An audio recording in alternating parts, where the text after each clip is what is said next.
Today we are going to answer the myth: do electric vehicles create higher CO2 emissions when compared to a similar petrol or diesel car? Well, of course not. It's a plain and simple myth. And in this video, I'm going to explain why. I'm Eric, welcome to Mythbusting with the Norwegian EV Association. Comparing emissions between electric and combustion engine cars is no easy task.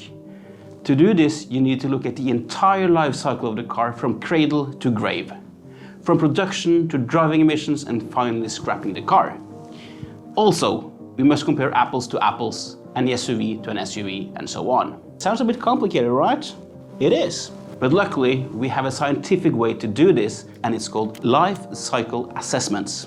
This includes all production emissions from production materials, battery, fuel or electricity, and of course, driving emissions. In short, the total emissions from cradle to grave.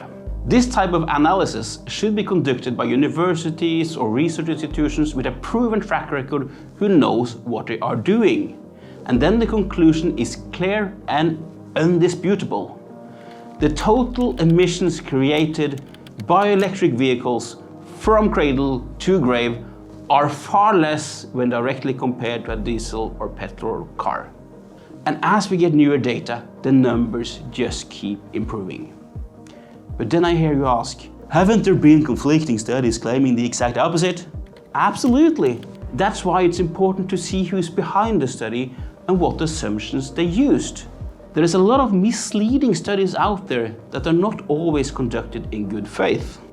For instance, we have one famously known as AstonGate. AstonGate was a study commissioned by a group of companies which are not in the forefront of electrification.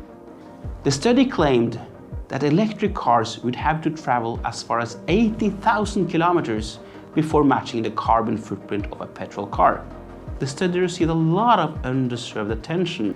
However, the findings were thoroughly debunked by Auke Hoekstra, a leading expert on life cycle emissions. The assumptions for the study were way off. For instance, they underestimated emissions from the combustion engine with close to 50% because they used theoretical fuel consumption instead of real-world consumption. And also, they forgot to include emissions from producing the fuel. Do not believe everything you read online. Anyway, back to the subject in hand. EVs create more emissions during the production process, mostly due to the energy needed for battery production.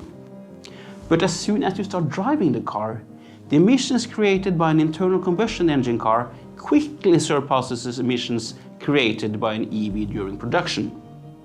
Exactly how much cleaner EVs are depends on several things.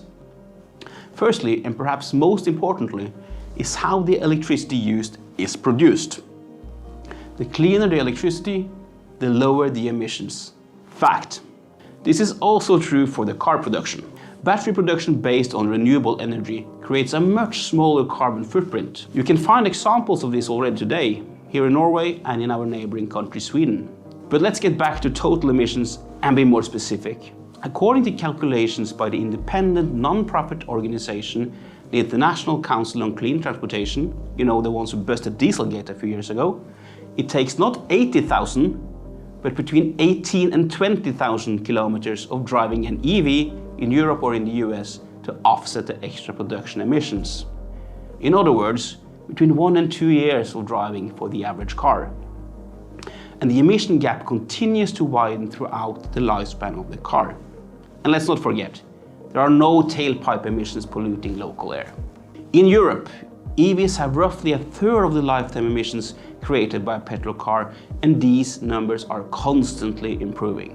Aren't you cherry picking, you might ask? Nah. Let's look at another region known to have a high share of coal in its electricity mix, China. Even in China, the life cycle emissions are already much lower. This was proven in a study by the International Council on Clean Transportation. Life cycle greenhouse gas emissions from a petrol or diesel car produced and used in China are around this high.